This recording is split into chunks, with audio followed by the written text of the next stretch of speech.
welcome back to the channel. Welcome back to another video. It is pretty nasty out today. I don't know if y'all can see that rain coming down, but it was raining all last night, which is Friday night. Canceled racing. Raining all this morning so far. Canceled everything today, Saturday, for racing. So we don't have any racing this video, but we do got a pretty good one, I think. So what we're going to do is we're going to compare Race Gas to E85 based on the dyno and at the track. But I got a few caveats. Stay tuned.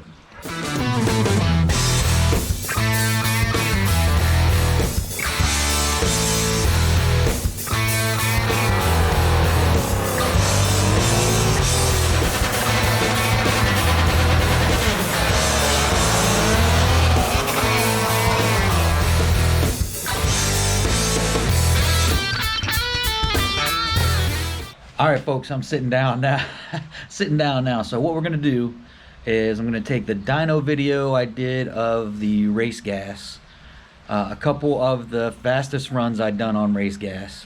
I'm gonna show you those. We're gonna talk through them. Then we're gonna go to the E85, do the same thing. We're gonna do the dyno runs, get the power levels, all of that. And then we're gonna move to the two fastest runs I've done on E85. Talk about them for a quick sec. And then we'll do a wrap-up comparison of Race Gas, power-wise, and at the track, compared to E85, power-wise, and at the track. All right, so before we start, I got two caveats to this comparison. One is we did rev it out about 100 more RPMs on the E85. So probably makes a small difference when it comes to power. I don't think that 100 RPMs is going to make a huge difference in power.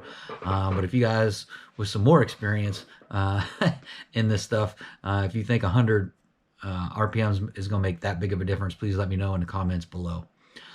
So the second caveat is we did have two different fuel systems. So for the Race Gas, I had a single pump 525 with 650 thick fuel injector clinic, 650 injectors.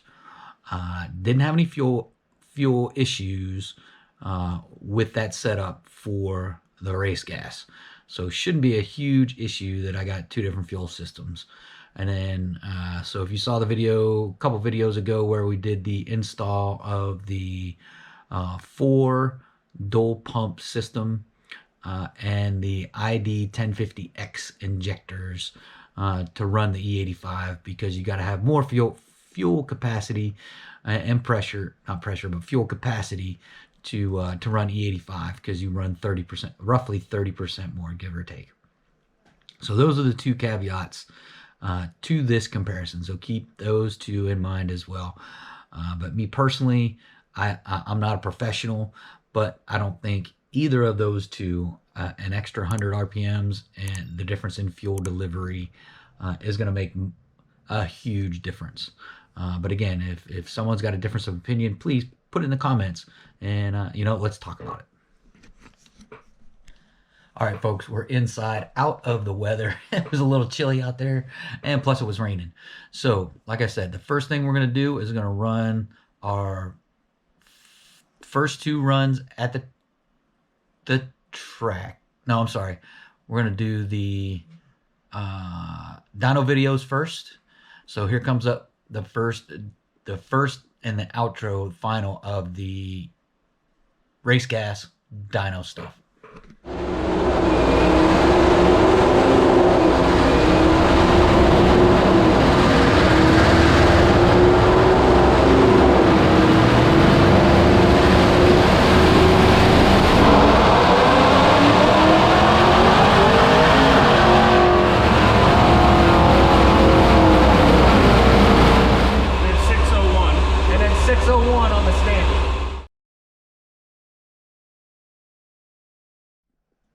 All right, folks, so you saw the final SAE numbers on Race Gas on Dave's dyno was 601 horsepower, 523 torque. So remember those. No, you don't have to remember those numbers. We're going to go do a overview at the end. So, but those are the numbers for Race Gas. Sunoco 260 GT Plus. So that's a 104 octane that's super oxygenated. So stay tuned for the passes.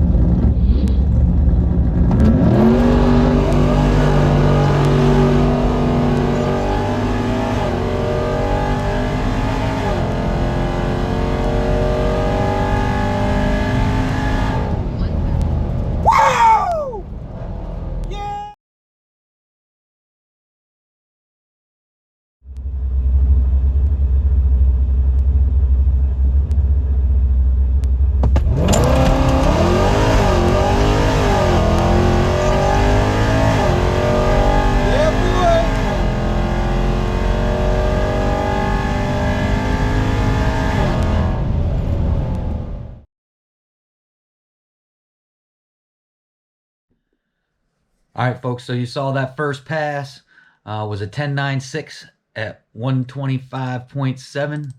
And then the fastest pass we did on Race Gas was 10.9005 at 126.4.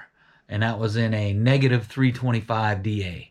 So remember that. That's going to be key here in a minute when we start talking about E85 because we were running in a much higher DA and probably a little bit more humidity and grains as well. But I didn't write all that down.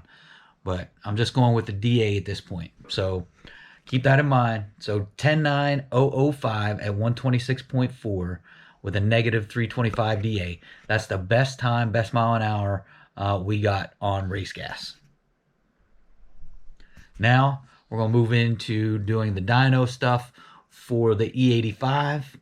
We'll give you those numbers once they're done, and we'll come back on after that final dyno result. We'll come back on. We'll do the 2 fastest runs we did on E85.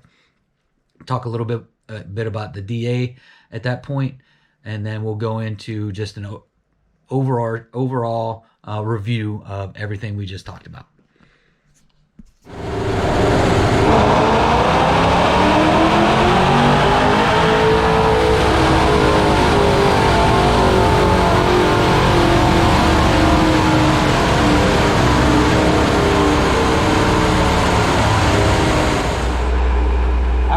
Never mind that second pull, look at that first pull. So 644 horsepower, 540 torque. So we're looking at 644 horsepower, 540 torque.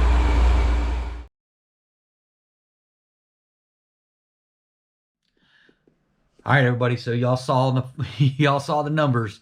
644 horsepower and 540 torque. So I don't really have the DA what it was when we did the dyno pulls, but I can tell you it was much colder when we did the Race Gas than when we did the E85. So literally they were roughly a month and a half-ish, maybe 2 months apart, about a month and a half, maybe just a few weeks.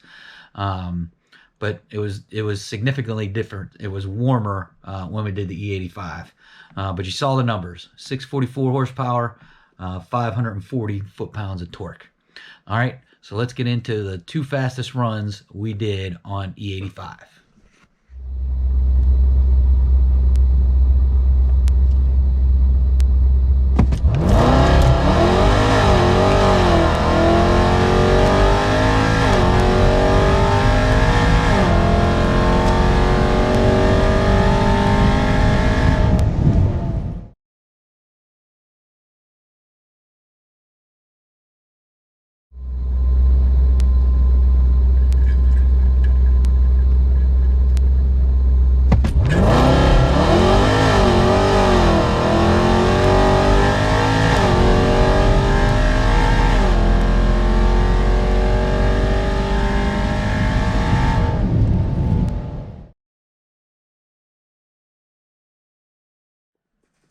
All right, everyone, so you saw that first run. First run was a 10.89 at 126.8.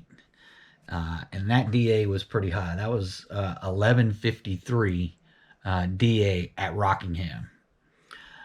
So then we go into the next day. The next morning is when we ran this next pass. Still at Rockingham. We ran a 10.85 at 127.1.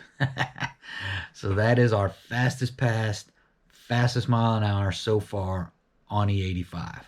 So we've done multiple 10s through different amounts of DA up until just this last video full of races where the DA got up over 2,500.